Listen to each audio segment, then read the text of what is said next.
Croeso mawr i chi i sesiwn Stonewall Cymru LHDTC mor hawdd ag 1, 2, 3 fel rhan o'r rhaglen Maes ar y Maes yn yr Eisteddfod AmGen eleni. Fel arfer, fyddwn ni'n chwysu chwarti ar faes yr Eisteddfod ym mhabell y cymdeithasau, ond heddiw fyddwn ni'n chwysu chwarti o'r flaen yn cyfrifiaduron o'n cartrefi. Croeso i bysedd y cawn ni gyd cyfarfod yn Nhregaron y flwyddyn nesaf. Ond dyna ddigon am hynny. Yn ymuno hefo fi heddiw, mae Eisteddfod sy'n actor yn rhan o'r gymuned LHDTC+, sydd wedi lleisio'r angen ar gyfer addysg cynwysol.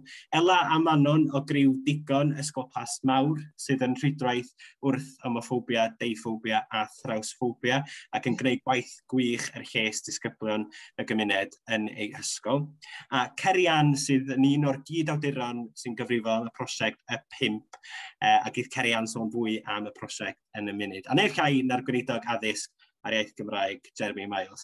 Wel, croeso i mawr iawn i chi yma, ac ar hynny, Jeremy, da ni yn edrych ymlaen at siarad efo chi heddiw am eich profiadau chi ac pa mor bwysig ydych chi yn gweld y math yma o addysg, yn enwedig am eich chi oedd un o'r aelodau seneddol cyntaf LHDTC+ agored yn Senedd ni.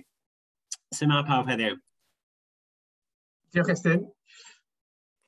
Felly, diolch am y cyfle i gael cymryd rhan yn y panel. Mae'r drafodaeth hon yn drafodaeth bwysig a mae'n gyfle ffantastig i ni allu trafod hyn. Rwy'n awyddus i jyst dweud ychydig o'r cefndir lle i ni heddiw ran y cyfle yn y cwricwlwm newydd yn benodol i allu sicrhau bod gyda ni addysg i bobl ifanc Cymru sydd yn gynhwysol ac yn adlewyrchu i hunaniaeth nhw a'i profiad nhw o fywyd. A chi'n gwybod ni wedi dod ar hyd lwybr eithaf hir a dweud y gwir. Yn sicr o'n profiad i pan oedd yn un ysgol, falle gael ni drafod hyn ymellach yn y drafodaeth, ond wy wedi bod yn ymroddedig o'r cyntaf ers i fi gael fy ethol i sicrhau yn bod ni fel llywodraeth yn darparu addysg i bobl ifanc Cymru sydd, fel ni'n dweud, yn gwbl gynhwysol. Mae'r cwricwlwm newydd yn cynnig y cyfle i ni wneud hynny, ac wrth braidd y cwricwlwm newydd, mae 4 diben sy'n ganolog i bopeth i ni wneud, a popeth i ni'n penderfynu am y cwricwlwm. A un o'r 4 diben hynny yw cefnogi plant a phobl ifanc i ddod yn unigolion iach hyderus. A chi'n gwybod beth sydd yn fwy pwysig na hynny yn ein hymroddiad ni fel cenedl i addysgu'n bobl ifanc ni, a bydd y cwricwlwm newydd yn trawsnewid profiad pobl o fyd ysgol yn hynny o beth, ac cynnig lawer mwy o hyblygrwydd, chi'n gwybod, i ysgolion i allu cefnogi disgyblion yn eu siwrne bywyd nhw. Mae'r cwricwlwm newydd yn dechrau flwyddyn nesaf yn 2022, ac chi'n gwybod, maes dysgu a phrofiad iechyd a lles yn gwbl ganolog i hynny. Un o'r pethau sydd ynglwm yn hynny yw addysg perthnasoedd a rhywioldeb, a bydd hynny'n elfen orfodol am y tro cyntaf yn y cwricwlwm newydd ni.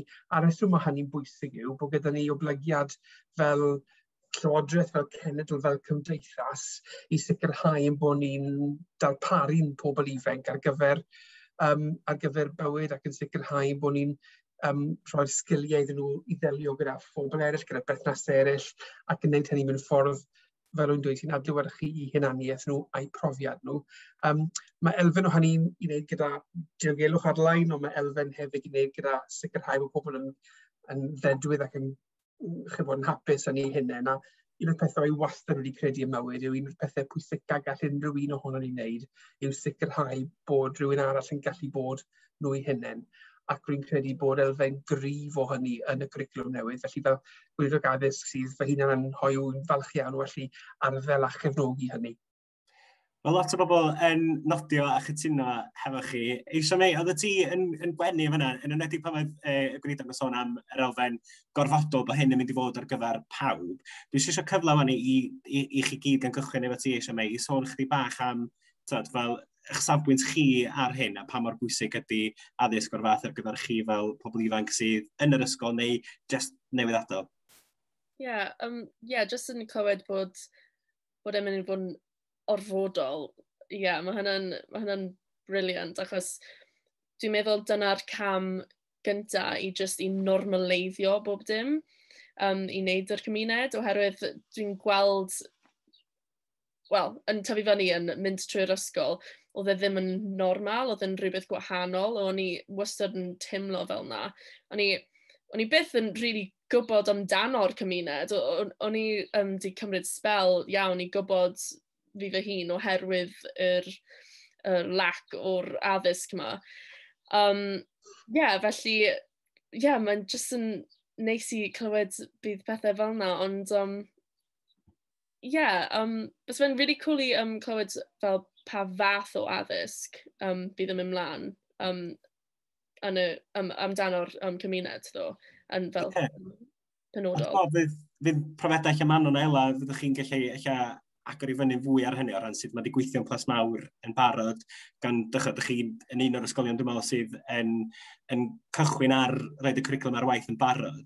Ond cyn hynny, ddwn i at Carian, ti eisiau sôn chdi bach am prosiect y 5 a be wyt ti wedi bod yn neud ar gyfer y gymuned LHDTC Plus a sôn am y materion yma hefo pobl ifanc sydd eich ddim yn benodol trwy'r cwricwlwm, ond yn rhywbeth sydd yn bwysig ar hynny Beth. So mae prosiect y 5, jyst i roed bach gefn dyd fel, yn 5 nofel wedi ysgrifennu gan 5 awdur yn hyd gyda 5 cyd-awdur ifanc. A mae phob nofel yn cael ei seilio yn ysgol gyfun Llwyd, so oedran, blwyddyn 10, ddechrau oedran ysgol. A basically, yn sôn am hyn yn benodol, mae rhai o'r llyfrau yn mynd trwy themau sydd yn benodol yn LHDTC Plus ac mae fe'n un sydd yn neud fi bach yn emosiynol oherwydd o'n i ddim gyda llyfr yna pryd o'n i yn yr ysgol ac o'n i angen e.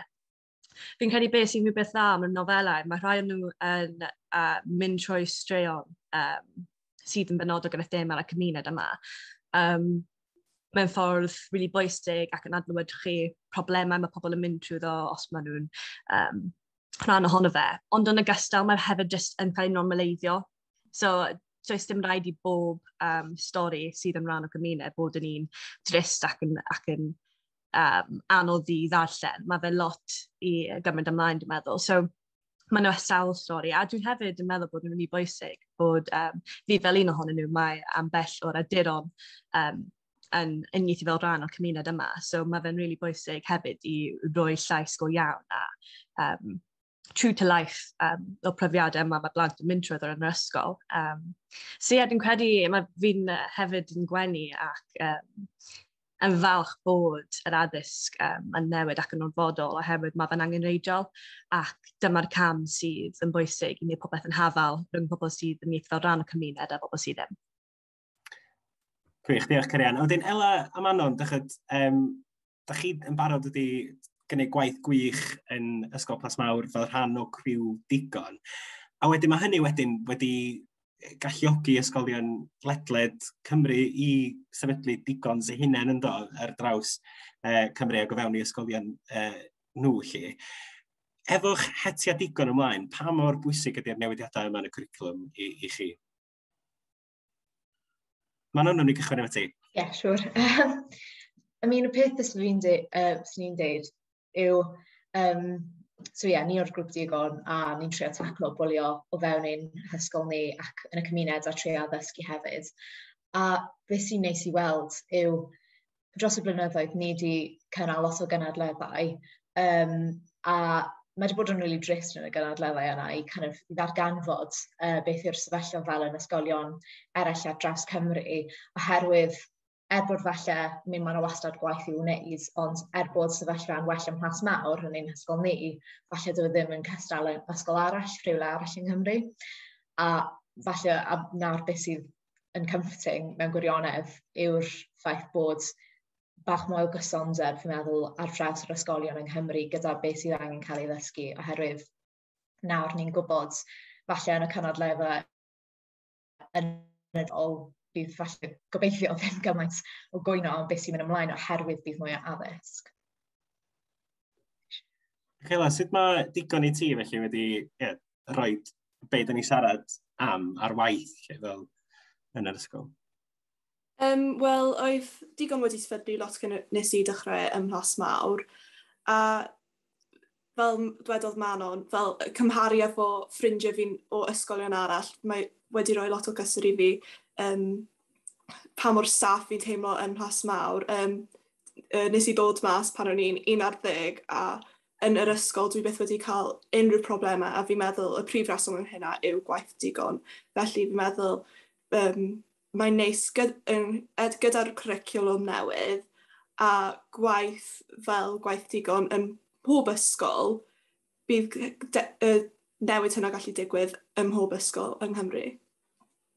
Gwych, diolch Ela. Ac sôn am profiadau, dwi am ddod at eich Ron, Jeremy, i sôn ychydig bach am sut oedd pethau yn yr ysgol pan oedd chi yn yr ysgol, a wedyn hefyd cyfle i rheini sydd yn yr ysgol rwan, eich cymharu ar beth sydd yn debyg a beth sydd yn wahanol. Chos o'n i'n gwrando wrth i'n paratoi ar gyfer sesiwn yma, chi'n sôn am yn cyfweliad efo Betty George ar Radio Cymru, dechrau fel sut oedd na ddim prin sôn am pethau fel hyn yn ysgol Eisteddfod AmGen pan ddech chi'n tyfu fyny. Bych chi'n just sôn chdi bach fwy am hynny? Ti'n mynd i sôn am hen hanes nawr, Estyn, yma? Ie, wel dim, sut oedd o yn yr ysgol, ac chos oedd chi allan yn y coleg oeddech chi'n dweud? Yn y coleg, ie. So, mae'n gallu bod ychydig yn anodd sôn am hyn, achos oedd ymrofiad i o fywyd ysgol, actually yn gwbl fedwydd ar rhan fwyaf o lefelau. O'n i'n gallu brofiad hapus iawn a cefnogol iawn yn yr ysgol. Felly, dwi ddim yn syniadau o bobl. A mae hynny'n dda, dydy? Pardon? A mae hynny'n berffaith iawn hefyd, dydy? Ydy, exactly. Ond mae'n hefyd yn wir i ddweud na ches i ar unrhyw amser erioed yn fy addysg ysgol unrhyw adlewyrchiad o fy hunaniaeth i na fy nhemladau i fel disgybl oedd yn darganfod i fod yn hoyw. O'n i ddim hyd yn oed geirfa i drafod hynny, oedd sicr dim modelau rôl, oedd ddim unrhyw ddelweddau cadarnhaol, dim ieithwedd, dim unrhyw i drafod gyda, just dim, basically. Felly, ar un lefel, doedd ddim yn syndod o gwbl bod y system addysg ddim yn ymateb i hynny. Ar un lefel, oedd e just unsurprising, yn rhaid gwir. A chi bod y gwir yw, mae hynny yn sicr yn cael effaith ar eich synwyr chi o'ch hunaniaeth chi, wrth bod chi'n tyfu fyny, bod chi ddim yn gweld eich profiad chi, eich syniadau chi, eich emosiynau chi'n cael eich adlewyrchu nôl ata chi. A chi'n gwybod, mae'r profiad hynny, mae'r emosiynau hynny, mae'r hunaniaeth hynny yn gwbl iach a dilys. Felly, dylse fo fod yn rhan o'r mix o bethau sydd yn rhan o'r bywyd mae system addysg yn ei gynrychioli. Felly, erbyn fi fynd i'r coleg, nes i ddod allan pan ni'n credu yn fy ail flwyddyn. A oedd hyn o'r hynny'n sort of rhywbeth gwahanol, really. Oedd mwy o drafod am hunaniaeth LHDTC ac ati'n ymhrifysgol nag oedd yn ysgol, wrth gwrs, ond oedd hynny ddim yn hawdd, actually, hyd yn oed amser hynny, really. Ond, pwynt dwi'n gwneud yw hyn, fel nes i ddweud o'r dechrau, mae'n bwysig bod ni'n gyd yn cefnogi'n gilydd i fod yn hynny, a mae'n sicr bod e'n bwysig bod y system addysg yn cefnogi hynny hefyd. A wedyn, da ni'n sôn am fel cyfnod ydyn, a cymharu efo rwan, ond yn ôl pan byddwch chi'n yr ysgol, oedd e'n gyfnod lle Section 28 oedd ag hynny yn dod i rym ac yn y blaen lle. Fel gweinidog rwan sydd hefo'r pŵer i wneud benderfyniadau lle, fel be, ellwch chi troi chdi bach o fel, fatha disgrifiad i ni o be oedd Section 28 a be oedd yn golygu ar yr amser hynny i bobl sydd yn gwrando ag i'r bobl ifanc sydd hefo ni heddiw, be oedd Section 28 a pa mor fel andwyol oedd o, really? Wel, mae gwahaniaethu'n dod mewn dau ffordd, ond un yw'r ffordd sydd yn sort of dawel ac dan y wyneb a mae'n anodd diffinio fe, a mae hynny'n sicr wedi bod yn rhan o'n cymdeithas ni am ddegawdau. Wrth gwrs, mae'n dal yn rhan o'n cymdeithas ni llai a llai ohono fe, ond mae'n dal yn o'n sicr. Dyna un ffordd, mae hynny'n ddigon anodd delio gyda fe. Beth oedd gyda chi yn adran 28, pan oeddwn ni'n yn fy arddegau, oedd gallu lywodraeth, chymod, oedd yn etholedig, oedd yn penderfynu deddfu mewn ffordd newydd i fod yn ormesol ar un o'r cymunedau yn ein gwlad ni. Chymod, mynd allan o'i ffordd i benderfynu wneud bywyd yn anoddach i bobl oedd yn LHDT. Mae'n eitha anodd meddwl am hynny, really, yn y cyd-destun hyn nawr, achos mae llywodraeth erbyn hyn, o leia, wedi dysgu i beidio trafod pethau yn y termau hynny. Chymod, y bethau dwi'n llywodraethau wneud yn wastad yn bethau iawn, ond yn anaml maen nhw'n penderfynu disgrifio mewn ffordd sydd chymod, yn gwbl ymosodol, ond dyna oedd yn digwydd. A gyda chi syniad, beth o'n i ar y pryd 17 falle, o'n i ddim wedi bod i brifysgol, a gyda chi lywodraeth oedd yn dewis chi fel person yn dweud, dwi ddim yn credu bod yn iach bod pobl yn gwybod am eich bywyd chi. A mae hynny jyst yn gwbl ormesol, a mae hynny, mae'n bwysig cofio, nad yw cynnydd yn anorfod. Mae'n bosib bethau'n cael ei troi nôl, a dyna, dyn ni ddim eisiau mynd nôl i'r math yna o amser. A mae hynny wir am yr hyn sy'n digwydd yn Hwngari ar hyn o bryd efo pobl yn cymharu yr sefyllfa yn fanno i'r hyn gafodd ei gyflwyno yn yr 80au fel Section 28. A eisiau mei Cerian, ydych chi wedi gadael yr ysgol erbyn hyn. Sut ydych profiadau chi felly'n cymharu efo hyn mae Jeremy newydd dweud? Ela a Manon hefyd, dewch chi mewn efo'r hyn, achos dwi'n siŵr bod yna enghreifftiau chi rannu o'ch profiadau chi neu eich ffrindiau chi hefyd. Ond be mynd i gychwyn efo Cerian? Un digwyddiad i fi sydd yn really sort of burned mewn i'n nghofi. Dwi'n cofio bod mewn rhyw dosbarth Cymraeg pryd o'n i'n efallai 12, so really ifanc ac yn mynd trwy chi'n gwybod puberty ac yn dechrau meddwl amdano fy hun mewn wahanol ffyrdd. So mae fe'n adeg really bwysig yn mywyd person. A dwi'n cofio bod mewn dosbarth Cymraeg ar athrawes yn literally mewn hanner i ddadlau hawliau bobl o'r cymuned yma. A dwi'n cofio o'n i wedi cael fy rhoi ar y ochr i dadlau yn erbyn y hawliau. A fi'n meddwl amdano fe nawr, lle pam oeddwn ni'n dadlau pethau hwnnw? A dwi'n cofio roedd fatha sort of disclaimer yn dweud, a'ch gwybod, dim rhaid i chi cytuno neu anghytuno gyda pethau yma, mae fe jyst yn ymarfer mynegu barn a dadlau.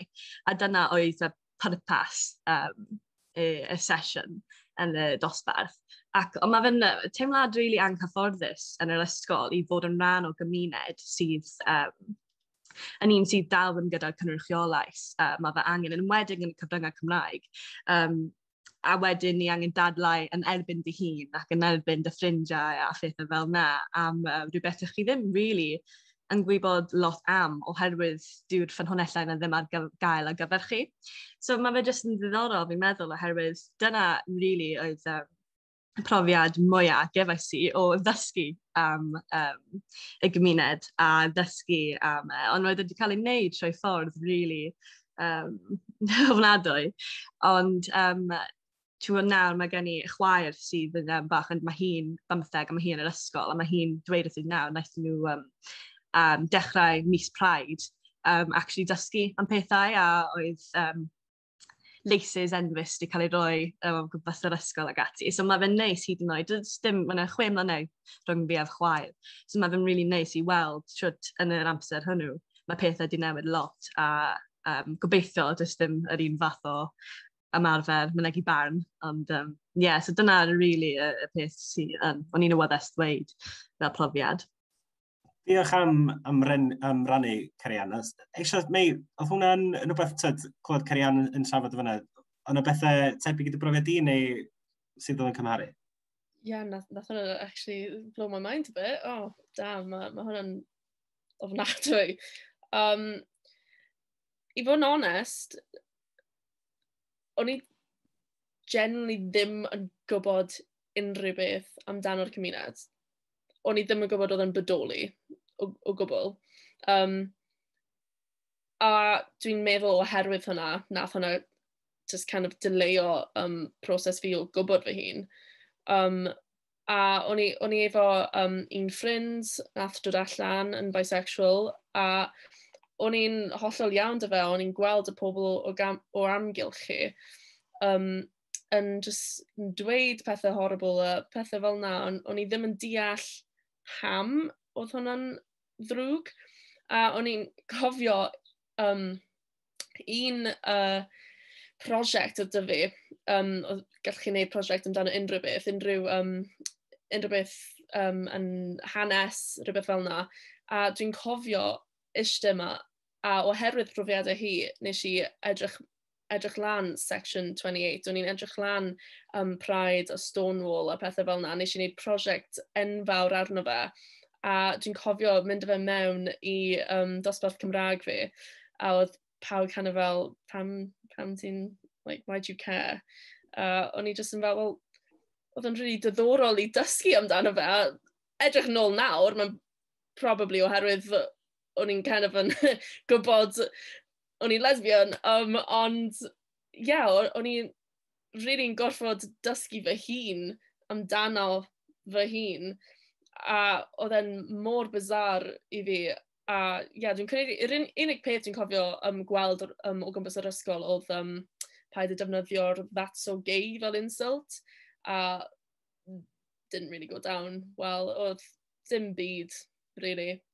A un peth hefyd oedd pethau fel addysg ryw, oedd dim byd i helpu yr cymuned o gwbl. Wel, oedd yr addysg ryw yn awful anyway, even if you were straight kind of thing. Ond, yn penodol i'r cymuned, achos mae'n bwysig i gwybod sut i fod yn saff, sut i fod yn diogel, dim just amdano rhyw, ond just sut i bod yn diogel, sut i bod dy pobl ar, pethau fel yna. Dwi'n anodd. So dwi'n meddwl bod ni wedi gwneud eitha fel snapshot eitha mawr rili o fanna fel profiadau chi. Dwi eisiau just dod at Ella a Manon efo'r hyn, a wedyn y cyfle i chi, Jeremy, fatha sôn am sut ydyn ni'n datrys hyn felly, fatha be ydy'r cama nesaf.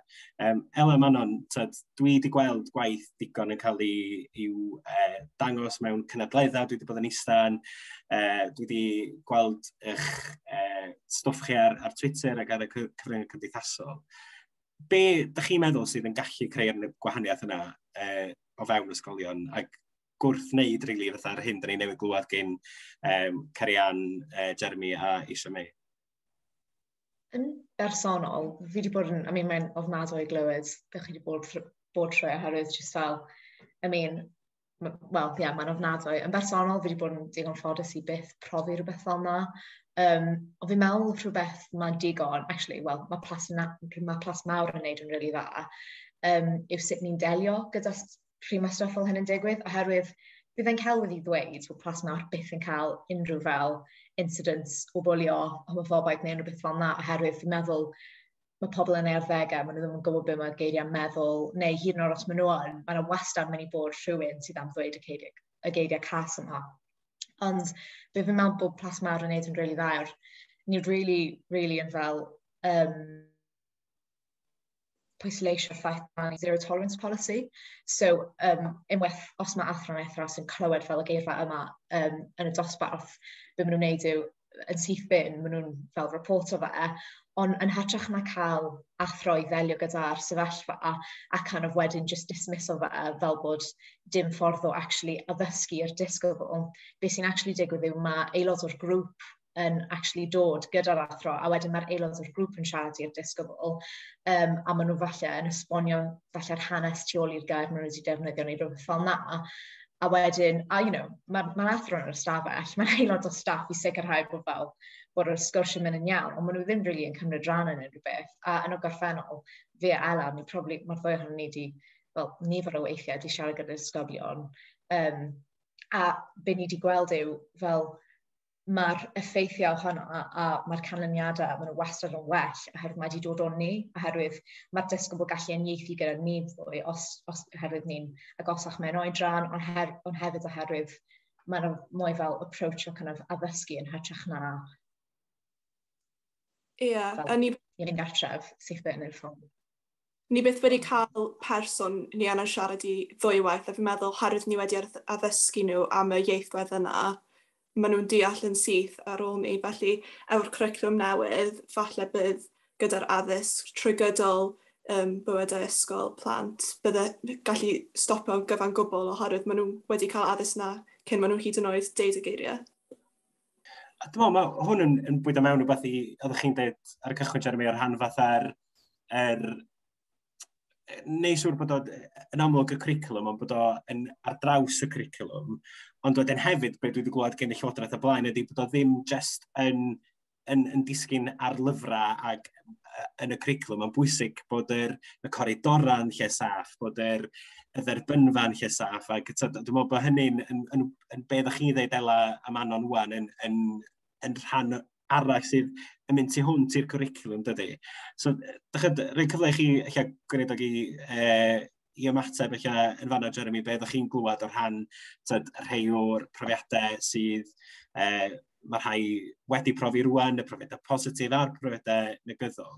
Be ydych chi'n ei weld fel llywodraeth ydy y camau nesaf ar gyfer Cymru lle, mwyn sicrhau bod ni ddim yn cael cenedlaeth arall o bobl sydd yn profi y math yma o bethau lle. O, dych chi ar mute? A fi'n waith ar mute. Mae amryw bethau yn hyn, a ti'n gwybod iawn i ddweud. Wel, y beth gyda ddweud yw, bydd cael cwricwlwm, hynny yw cynnwys beth mae dysgwyr yn profi o ran y profiad dysgu o'r tai. Bydd cael cwricwlwm sydd yn pwysleisio perthnasoedd iach a diogel, a sydd yn gwbl gynhwysol, yn ei hun yn draws newidion. Right? So, dyna'r peth cyntaf i ddweud. Ond, nid just gynnwys cwricwlwm yw hyn. Un o'r pethau sydd yn gwbl greiddiol, really, i'r ffordd ni'n moyn bwrw ymlaen gyda hyn, yw bod e'n cael ei ddelio gyda, bod ni'n edrych arno fe fel dull ysgol gyfan, bod diwylliant yr ysgol ar y cyd yn gwbl gynhwysol, really. Felly, ni wedi gwneud hyn yn cyd-destun iechyd meddwl a llesiant, hynny yw, nid jyst bod e'n rhan o beth ni'n dysgu, ond bod pob agwedd o'r gymuned ysgol yn agored i hyn. O ran pethau ymarferol, ni wedi newydd orffen fe mae'n digwydd ymgynghori ar cod a cynllawiau addysg cydberthynas a rhywioldeb, a mae hynny wrth gwrs yn gwbl gynhwysol ac yn orfodol. Felly mae proses nawr yn digwydd o glywed beth y bobl wedi dweutho ni a wedyn bod gwella ar y cod a'r cynllawiau. Felly dyna sail y peth yn y weledigaeth newydd. Ond y ddau beth sydd yn rili bwysig ynghyd â hynny, un yw bod gyda ni adnoddau sydd yn golygu bod ysgolion a athrawon mewn ystafell dosbarth yn gallu dysgu mewn ffordd sydd yn addas. Mae cwestiwn hefyd o hyder, rwy'n credu, hyder athrawon, hyder y gymuned ysgol yn gyffredinol i bod yn sicr bod nhw'n trafod ac yn ymwneud i'r cwestiynau ni'n sôn dan nhw heddi mewn ffyrdd sydd yn addas. Mae hynny'n eitha sialens, yn rhaid i gwir, ond mae hynny'n rhan rili bwysig o sicrhau'r nod.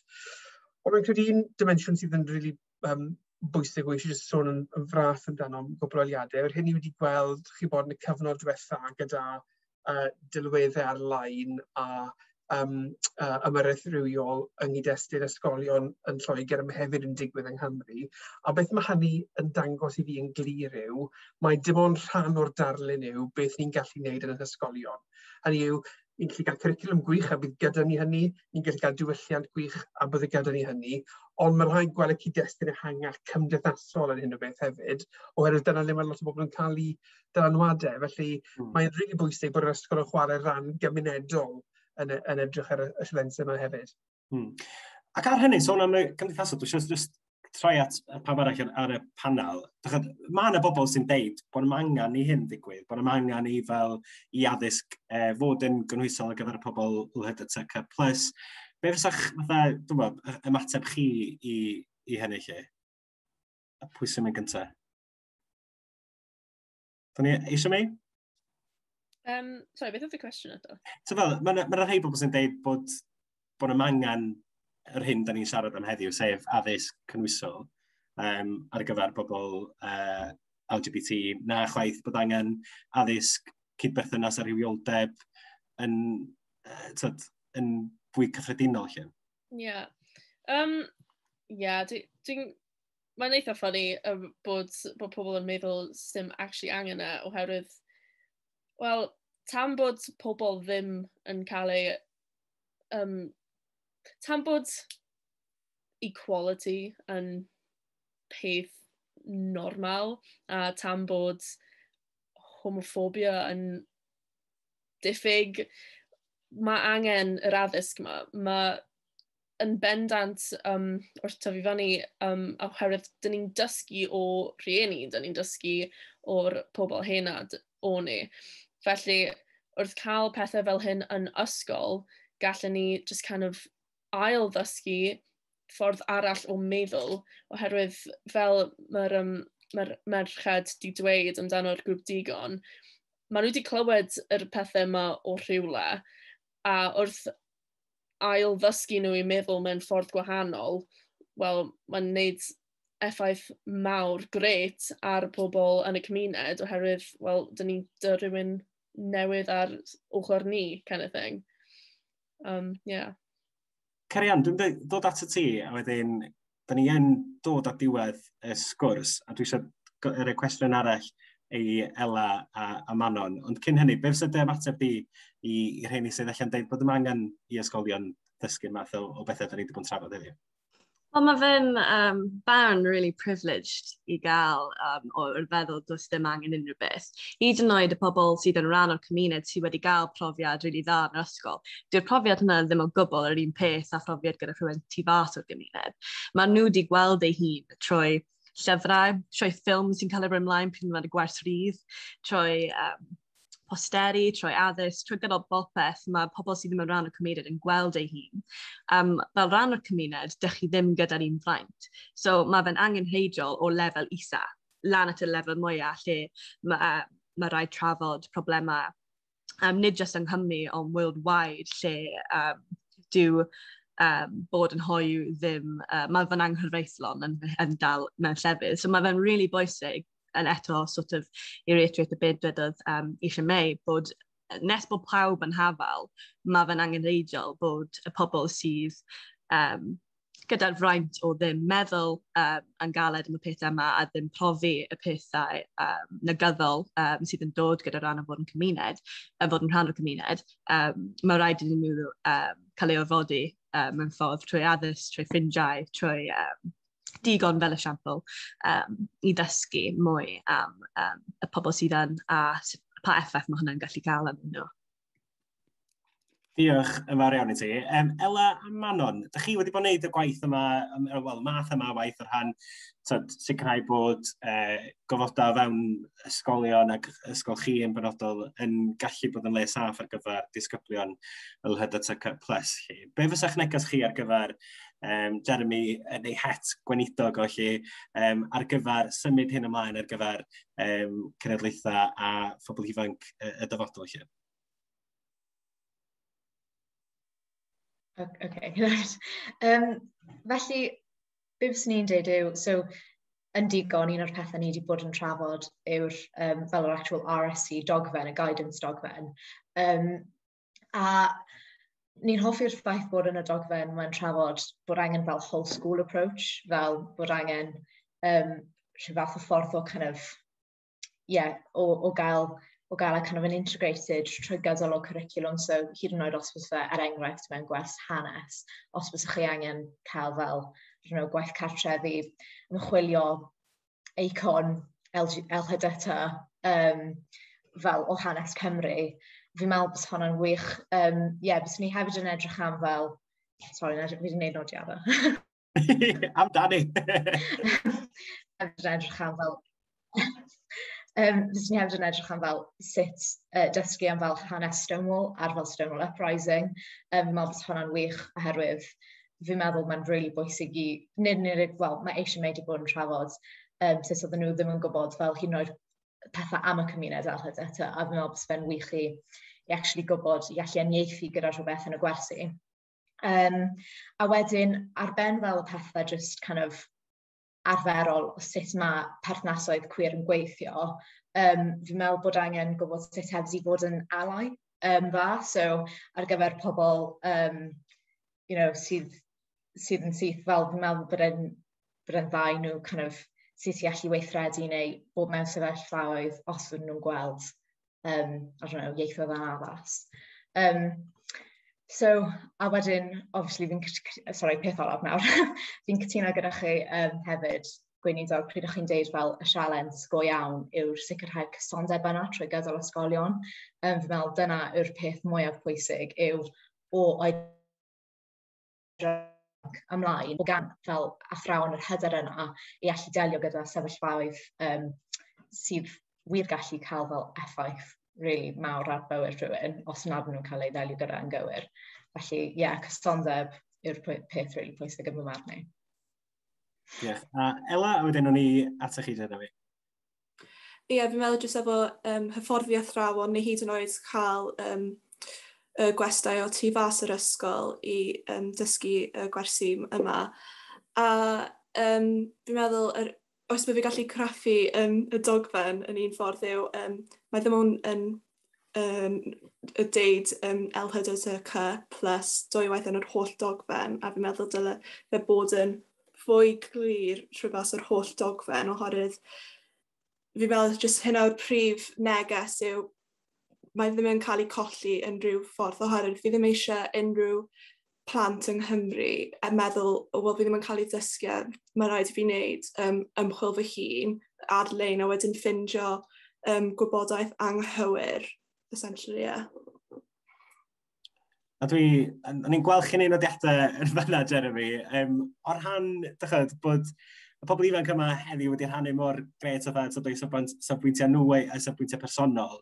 Sut eich bobl ifanc eich sydd yn gwrando cymryd rhan yn allu eisiau barn tra bod pethau yn symud ymlaen? Chos dwi'n meddwl bod yr ymgynghoriad wedi cau, ond dwi'n siŵr bod eich e-bost chi ar agor, bod eich drysau chi ar agor i glywed gen bobl ifanc Cymru hefyd.